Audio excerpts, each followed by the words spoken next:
Hello everyone, आपका edu सर्वज्ञ में स्वागत है। IIT JEE NEET foundation series में क्लास 9th की फिजिक्स में काइनेमैटिक्स या मोशन चैप्टर हम कर रहे हैं और इससे पहले एक लेक्चर आपसे डिस्कस कर चुके हैं। अगर आप उसको नहीं देखे हैं तो प्लेलिस्ट में होगा वो, और आप वहां से जाके देख लीजिएगा। यह हम लिंक प्रोवाइड कर देंगे डिस्क्रिप्शन में, वहां से आप उसको देख लीजिएगा। अभी तक इसमें हमने जो पढ़ा है, जो समझा है, वो था स्टेट ऑफ एन ऑब्जेक्ट और body, rest and motion, position. ठीक है, ये सारी चीज़ें हमने पढ़ा। और अभी तक हमने जो पढ़ा है उससे इतना समझा है कि जो हमारा मोशन या रेस्ट होता है वो ऑब्जर्वर डिपेंडेंट होता है। क्लियर? तो स्टेट ऑफ एन ऑब्जेक्ट, देखिए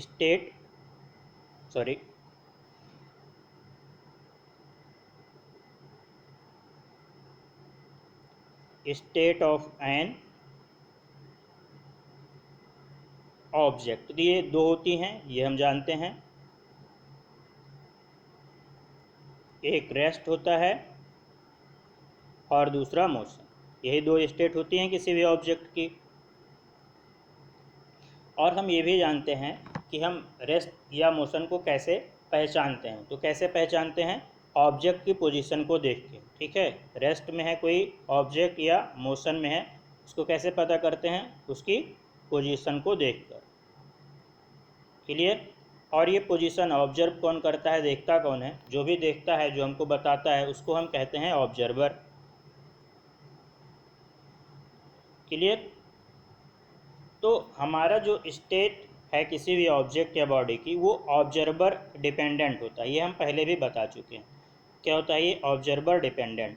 ठीक है, इसका मतलब क्या है कि कोई भी मोशन या रेस्ट की पोजीशन वो एब्सोल्यूट नहीं होती है। ठीक है, देखिए हम लिख ले रहे हैं, रेस्ट और motion is observer dependent. Clear? ये आपका क्या है? ऑब्जर्वर डिपेंडेंट है।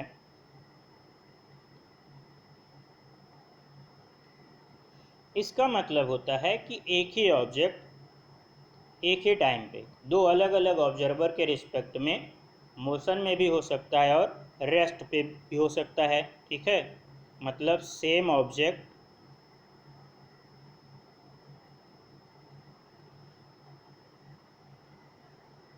में भी in motion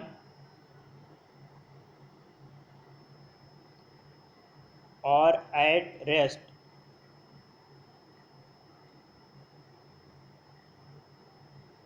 at the same time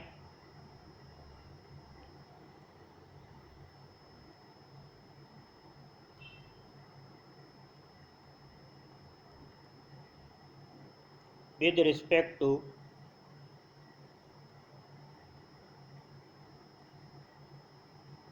different observers। Clear? With respect to different observer, तो अलग अलग ऑब्जर्वर के रिस्पेक्ट में, ठीक है, हमारा एक ही ऑब्जेक्ट एक ही टाइम पे मोशन और रेस्ट दोनों पोजीशन में हो सकता है। तो इसको हम बोलते हैं कि कोई भी जो ऑब्जेक्ट की स्टेट है, चाहे वो रेस्ट की हो या मोशन की, ठीक है, वो एब्सोल्यूट नहीं होती है। मतलब no absolute motion, sorry, no absolute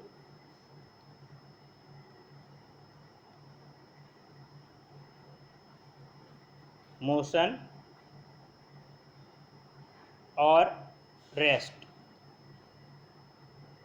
कोई भी स्टेट ना तो एब्सोल्यूट मोशन की होगी और ना ही एब्सोल्यूट रेस्ट की होगी। एब्सोल्यूट मोशन और एब्सोल्यूट रेस्ट नाम की कोई चीज़ एग्जिस्ट नहीं करती। उसका बस इतना मतलब है कि एक ही ऑब्जेक्ट वो जो है अलग अलग ऑब्जर्वर के रेफरेंस में उसके रिलेटिव एक ही समय पर रेस्ट में भी हो सकता है और मोशन में भी हो सकता है। क्लियर? जैसे मान लीजिए हमने आपसे डिस्कस किया था कि ये कोई एक ट्रेन है, ठीक है, और ये इस ट्रेन में, ये ट्रेन फॉरवर्ड मूव कर रही है, इस ट्रेन में 2 पैसेंजर हैं और आप यहाँ साइड पर में ऑब्जर्व कर रहे हैं चीज़ों को, तो थोड़े टाइम के बाद ये ट्रेन कहीं और होगी। मान लेते हैं इस ट्रेन की पोजीशन कुछ ऐसी हो गई, चेंज हो गई इसकी लोकेशन, ठीक है। अब ये दोनों जो है, एक यहाँ आ जाता है उसी ट्रेन जो है अपने अकॉर्डिंग, ठीक है। अब इन दोनों का जो रिलेटिव सेपरेशन है एक दूसरे के रिस्पेक्ट, ये ट्रेन में अपने अपने जो सीट है उसको छोड़ के नहीं जा रहे हैं कहीं। और आप जब देख रहे हैं इन दोनों को, तो देखिए पहले अगर ये ए है और ये बी, तो स्टार्टिंग में आपके रिस्पेक्ट में ए की पोजीशन ये थी और बी की पोजीशन ये थी, ठीक। जब ट्रेन यहाँ पर आ गई तो आपके रिस्पेक्ट में आपको ए कहाँ दिख रहा है, यहाँ पर दिख रहा है, इसको ए डैश हम लिख दे रहे हैं, ठीक है। और बी यहाँ दिख रहा है, इसको बी डैश लिख दे रहे हैं। आपके रिस्पेक्ट में ए और बी दोनों की पोजीशन चेंज हो गई, लेकिन आपस में ए और बी, देखिए ये ए है, ठीक है, और ये बी, ये एक दूसरे के सामने जितने डिस्टेंस पर बैठे थे, ठीक है, जब ट्रेन यहाँ पर थी तब और जब यहाँ पर है तब, उन दोनों सिचुएशन में इन दोनों का सेपरेशन मेंटेन, मतलब इन दोनों के रिस्पेक्ट में इनकी पोजीशन में कोई चेंज नहीं हुआ, ठीक है, no change in position with respect to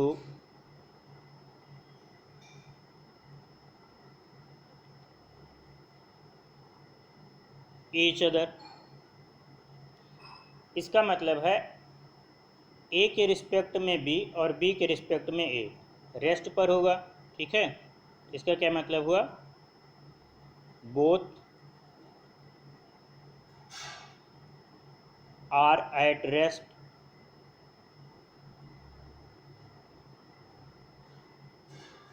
with respect to each other।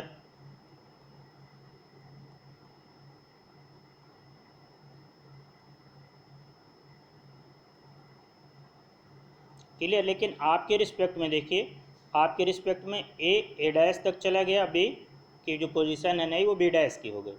आपके रिस्पेक्ट में पोजीशन चेंज हो रही है,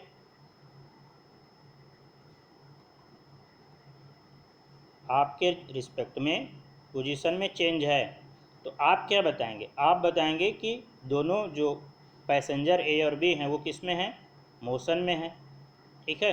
तो सेम पैसेंजर, ठीक है, आप कहेंगे मोशन में है और ये जो ट्रेन में बैठे हुए दोनों लोग हैं ये कहेंगे कि रेस्ट पर है। तो यही होता है कि कोई भी चीज़ एब्सोल्यूट मोशन या एब्सोल्यूट रेस्ट में नहीं होती, क्लियर। तो इसीलिए हम बोलते हैं कि कोई भी एब्सोल्यूट मोशन या एब्सोल्यूट रेस्ट की फिनोमिना एग्जिस्ट नहीं करती है। ये मोशन या रेस्ट जो भी स्टेट है ये ऑब्जर्वर डिपेंडेंट होता है, क्लियर। तो आपको आया समझ में, यहाँ पर जो हमने ये लिखा था, ठीक है, एब्सोल्यूट रेस्ट या एब्सोल्यूट मोशन ये क्या होता है, ठीक है। तो कम्प्लीटली कोई भी ऑब्जेक्ट ना तो रेस्ट में होगा, ठीक है, और ना ही कोई मोशन में होगा, क्लियर। तो नो एब्सोल्यूट मोशन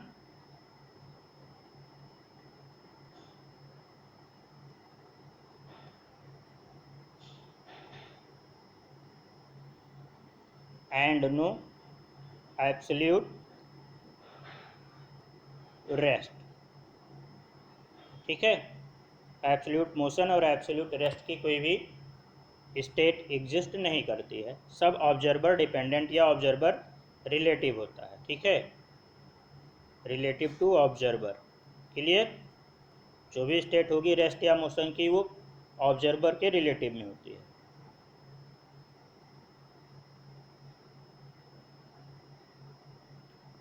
ओके, अब हम आते हैं टाइप्स ऑफ मोशन पे, ठीक है,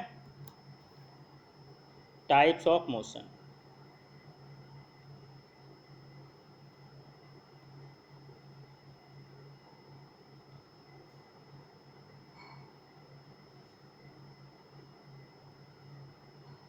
तो देखिए जनरली जो है हमारा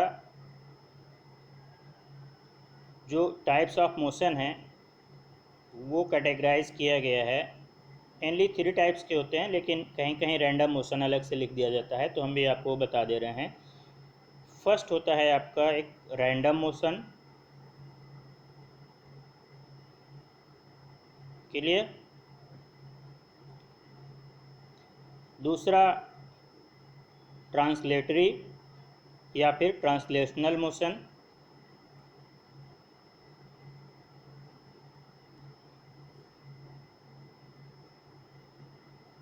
उसके बाद एक होता है आपका रोटेशनल या रोटेटरी।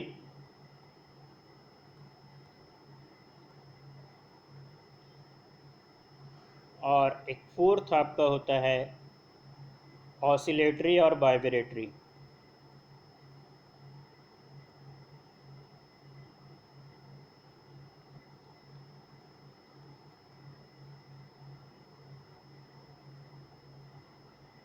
क्लियर।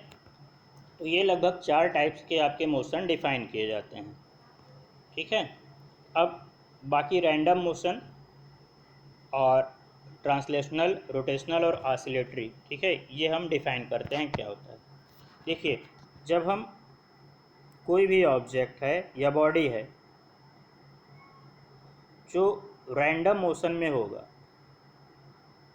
इसका मतलब है बॉडी के जो पार्टिकल्स हैं वो भी मूव करेंगे, क्योंकि वो छोड़ के तो जाएंगे नहीं। तो जो पार्टिकल्स होते हैं, ठीक है, बॉडी के, या सिंपली अगर कोई एक पार्टिकल ही रैंडम मोशन में है तो वो कोई एक डिफिनिट पाथ फॉलो नहीं करता है, कोई एक डिफिनिट पाथ फॉलो नहीं करता है, रैंडम मूव करता है, कभी इधर कभी उधर। ठीक है। तो इसमें क्या होता है, रैंडम मोशन में जो पार्टिकल्स होते हैं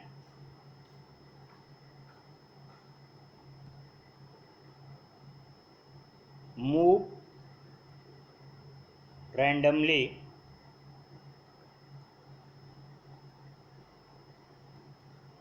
that is they do not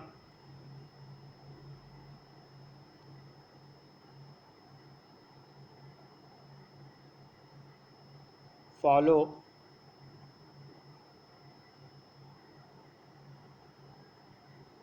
the definite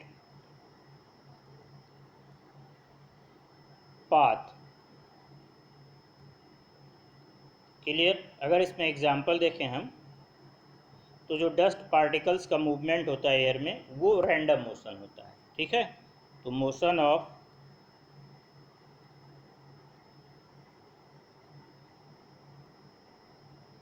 dust particles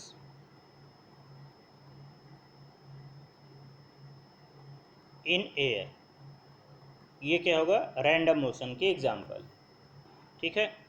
अब आते हैं हम ट्रांसलेटरी या ट्रांसलेशनल मोशन पे।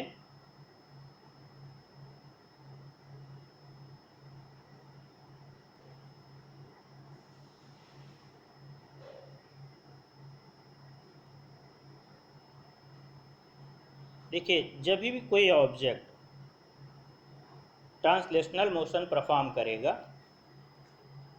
तो ऑब्जेक्ट के जितने भी पार्टिकल्स हैं, ठीक है, हर एक पार्टिकल्स ऑब्जेक्ट का सेम डिस्प्लेसमेंट कवर करेगा, या हम कह सकते हैं कि हर particle same linear distance cover करता है। ठीक है। तो अगर इस टाइप से कोई ऑब्जेक्ट मूव कर रहा है कि उसके हर एक पार्टिकल सेम डिस्टेंस या सेम डिस्प्लेसमेंट कवर करते हैं, तब हम बोलेंगे कि ये जो हमारा मोशन है ये कैसा है, ये ट्रांसलेशनल मोशन। क्लियर। तो इसमें क्या होता है, ट्रांसलेशनल मोशन में linear distance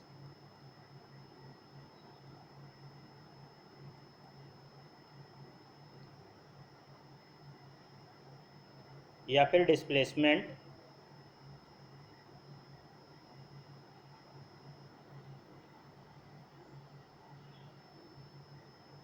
covered by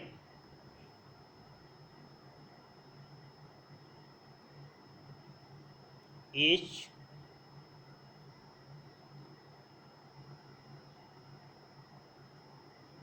particle of the body is same।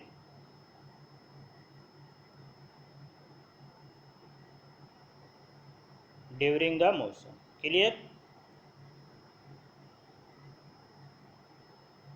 तो मोशन के ड्यूरेशन में, ठीक है, मोशन के दौरान हर एक पार्टिकल जिनसे मिल के बॉडी आपकी बनी है वो सेम डिस्प्लेसमेंट अगर कवर कर रहा है या सेम डिस्टेंस लीनियर कवर कर रहे हैं, तब हम ये कहेंगे कि बॉडी जो है वो ट्रांसलेशनल मोशन में है।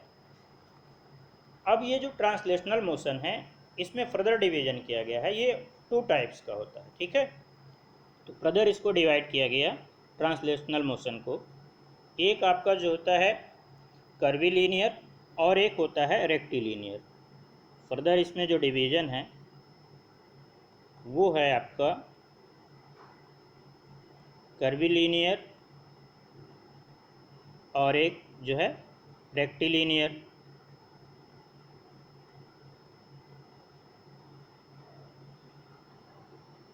क्लियर? तो कर्वीलीनियर मोशन में क्या होता है, देखिए इसमें जो बॉडी है, ठीक है, तो बॉडी के जो पार्टिकल्स होते हैं वो एक कर्व पाथ को फॉलो करते हैं, एक स्ट्रेट पाथ फॉलो नहीं करेंगे। कैसा पाथ फॉलो करते हैं? कर्व पाथ फॉलो करते हैं। क्लियर है? तो इसमें क्या होता है, paths of every constituent particle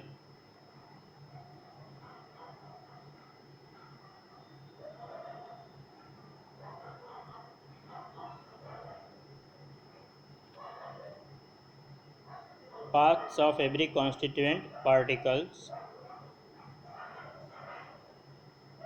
are curved। Clear?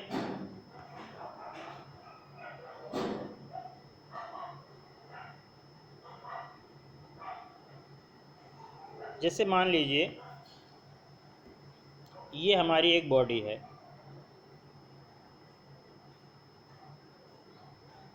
ठीक है, और ये जो है स्टार्टिंग में यहाँ पर था, ये इसकी इनिशियल पोजीशन है,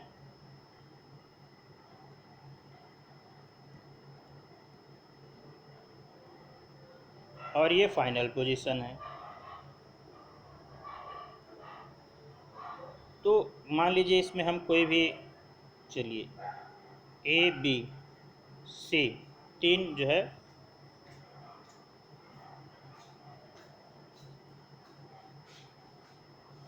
पॉइंट या जो है पार्टिकल इसमें चूज करते हैं। ठीक, अब इनका जो मूवमेंट होगा वो कैसा होगा, एक कर्व पाथ पे होगा। ठीक है, ये मान लीजिए जो है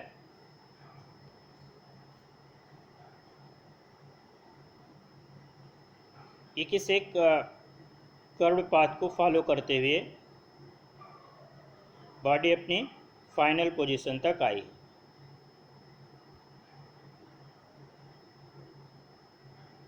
ठीक,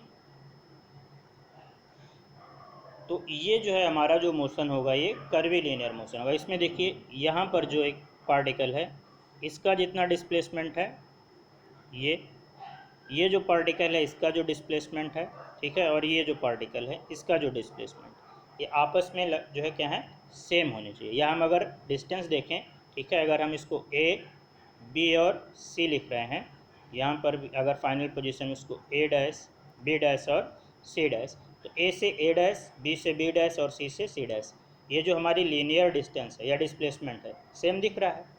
तो ये जो बॉडी है ये किस पाथ को फॉलो करते हुए आई है, कर्व पाथ को फॉलो करते हुए आई है।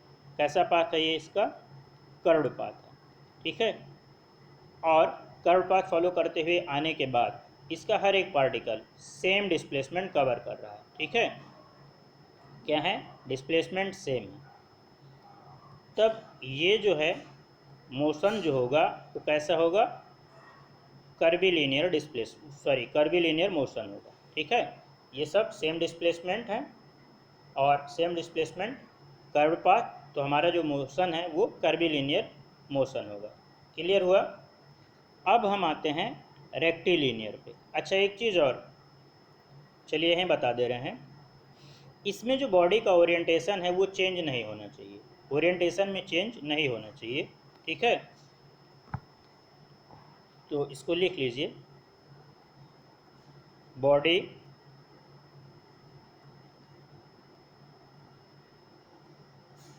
Does not change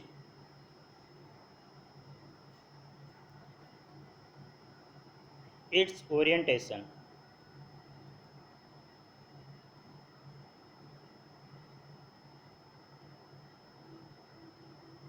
clear.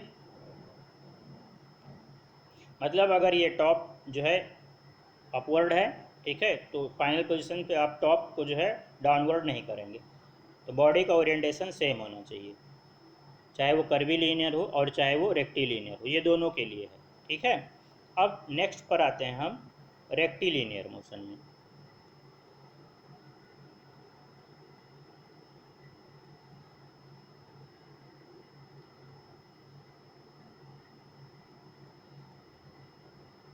देखिए इसमें क्या होता है, अगर बॉडी रेक्टिलिनियर मोशन पे है तो जो भी पार्टिकल्स हैं ऑब्जेक्ट के या बॉडी के, वो एक स्ट्रेट पाथ फॉलो करते हैं। ठीक है, तो every constituent particle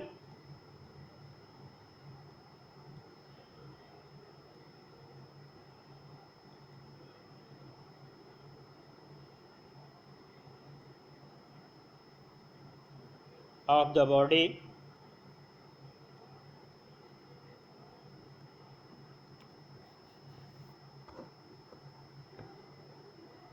in motion follow a linear path.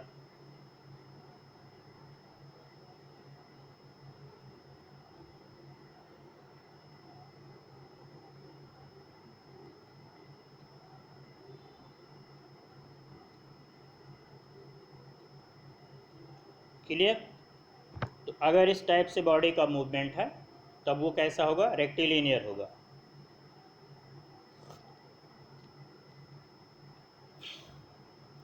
ठीक, अच्छा यहाँ पे जो है फॉलोज लिख देते हैं, every constituent particle of the body in motion follows a linear path. Clear, देखिए जैसे मान लीजिए यही हमारा बॉडी है, ये, और ये फाइनल पोजीशन इसका यहाँ पर है।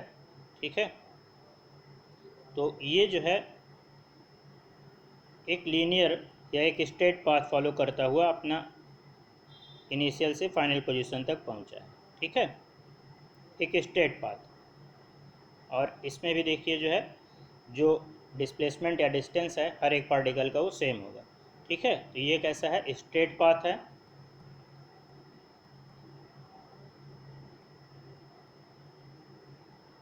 ठीक, और सेम डिस्प्लेसमेंट, तो कैसा है ये, रेक्टिलिनियर मोशन है।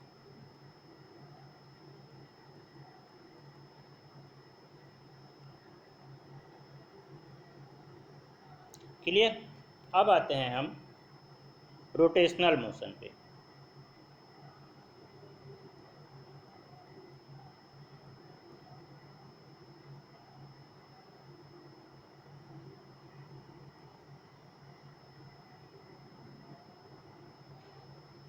अगर कोई भी ऑब्जेक्ट किसी एक्सिस के अबाउट, ठीक है, रोटेट कर रहा है, तब उसके साथ जितने जितने भी पार्टिकल्स उस बॉडी के होंगे वो उस एक्सिस के अबाउट अलग अलग रेडियस के सर्कल पर मूव करते हैं।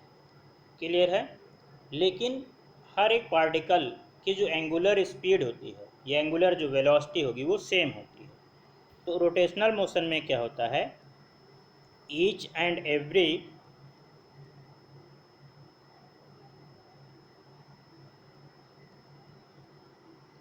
each and every constituent particle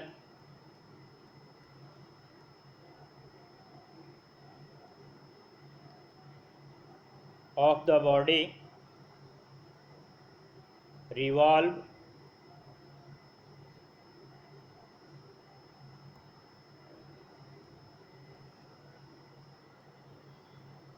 in a circle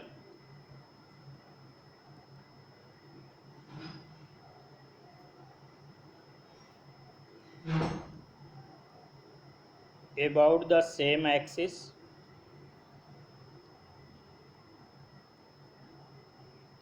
with same angular speed। Clear. जैसे मान लीजिए ये हमारी जो है अर्थ है, ठीक है।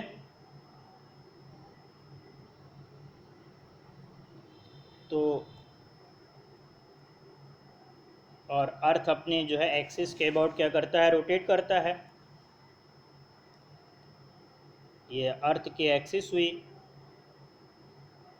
अर्थ अपनी एक्सिस के अबाउट क्या कर रही है, रोटेट कर रही है। मान लेते हैं हम इसके एंगुलर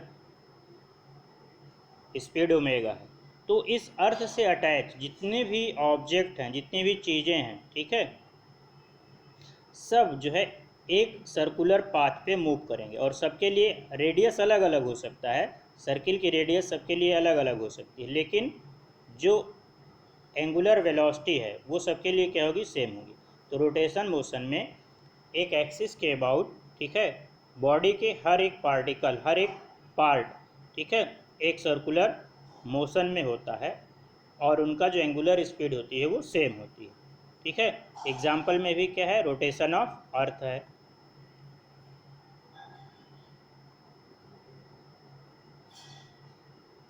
रोटेशन ऑफ अर्थ, ठीक है। या फिर जो आपका जो है फैन है, ठीक है, फैन अगर आप देखें तो उसका जो रोटेशन होता है वो, तो ये बहुत सारे आपके एग्जांपल्स हैं रोटेशनल, जो सॉरी रोटेशनल मोशन के लिए। अब हम इसमें डिस्कस करते हैं आपसे ऑसिलेटरी मोशन, ठीक है। ऑसिलेटरी मोशन या फिर वाइब्रेटरी, क्लियर। तो देखिए ऑसिलेटरी मोशन में क्या होता है कि जो ऑब्जेक्ट ऑसिलेटरी मोशन परफॉर्म कर रहा होता है वो किसी एक मेन पोजीशन के अबाउट, जैसे अगर आप सिंपल पेंडुलम देखे हैं, ठीक है, ये हमारा अगर सिंपल जो है पेंडुलम है, ये बॉब है, ठीक। तो ये इस पोजीशन के about to and fro motion करता है। ये यहाँ जाएगा, फिर यहाँ आएगा, यहाँ जाएगा और फिर यहाँ आएगा। तो ये इस टाइप का जो मोशन होता है वो कैसा मोशन कहलाता है, ऑसिलेटरी मोशन कहलाता है, ठीक ठीक है। तो ये क्या होता है, to and fro motion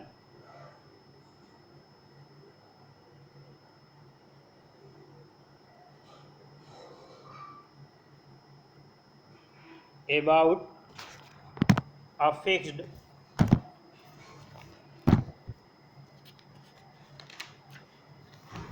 about a fixed point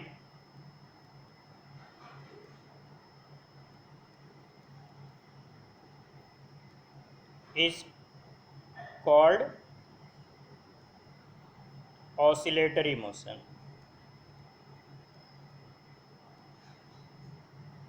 clear. Example अगर इसमें देखें तो सिंपल पेंडुलम, मोशन ऑफ